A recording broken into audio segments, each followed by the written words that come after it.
think one of our starting points was wanting to set a table for this communal interaction that we so often experience when exhibiting and being makers in our own exhibitions.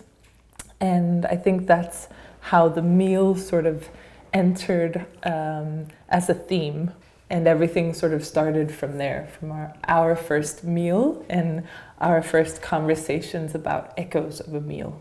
Our first show together, when we unpacked our stuff and it all just worked so well together without us knowing about it, that was also one of the things that we thought. It's almost like building up a meal with different courses where they complement each other, and then some of them maybe are totally different, but they're still part of the same thing. And that's a bit what we're doing here, is putting that, bring a shared dish to the table and then sort of present it to each other. It's sort of the same, that you bring the best you have, the best you can make to the community. The best you have to offer. And it's a way to let other people know that you appreciate their company.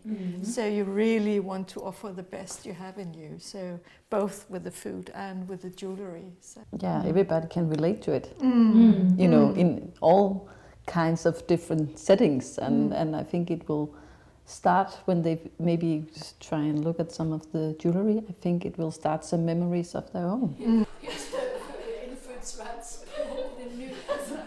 Yeah, I think that when you come to a country like Denmark from a food culture that was a lot more relaxed, I think what struck me was all the rules and the order of the Danish table, and the fact that you would use this beautiful porcelain for a normal lunch. I mean, we only used our nice porcelain when people came round. Otherwise, we used the stuff with the cracks.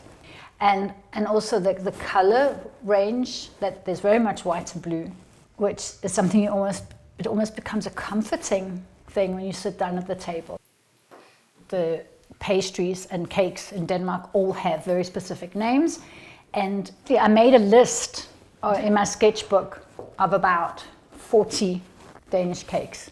And then I drew each one, so it was also a visual thing, because some of them are a bit difficult when I drew them. So it was a real aesthetic experience as well, because the cakes are so delicate and beautiful, and then, you don't just eat them on the cardboard half the time. You come home and...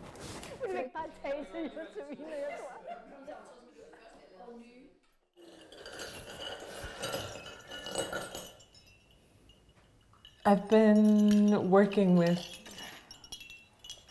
food as a luxury, so thinking a lot about how food has gone from being, at least in some areas, from being nourishment and survival to being something that is also status-giving and luxurious. All the care that goes into putting the right textures together with the right flavors, and thinking of the visual aesthetics of the dish that he's preparing. Just adding ingredients that are just enough and not too much. The series that I've made for Echoes of a Meal are all a type of shell. So it's kind of what has been left behind at the table. So you can sort of wear these status symbols, just as jewelry is status. My works for this Echoes of a Meal was giving me thoughts about relationships between the people who sits around the table, but also the memories that's left when you go from the table. And some of them are light and some of them are hard. A lot of times you have to be polite when you sit in a nice dinner, and maybe you have thoughts about something else. So a lot of the memories also come as a child, or when you were maybe a teenager or something like that, and how to to act at a table and what you think and what you really say. It's not like I have a certain way I want to tell them, but I think a lot of people can relate to those different feelings when they sit around a table. So yeah, all these echoes we have, you know, all these echoes of these meals that we all have some layered in us. I think everybody relates to that.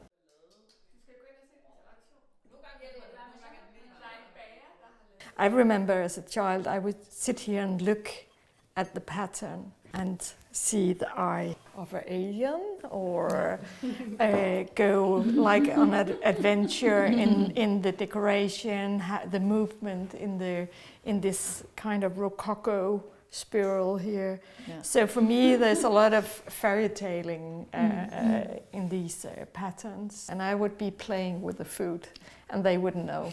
I experienced that the bread was wonderful to sculpture with this material.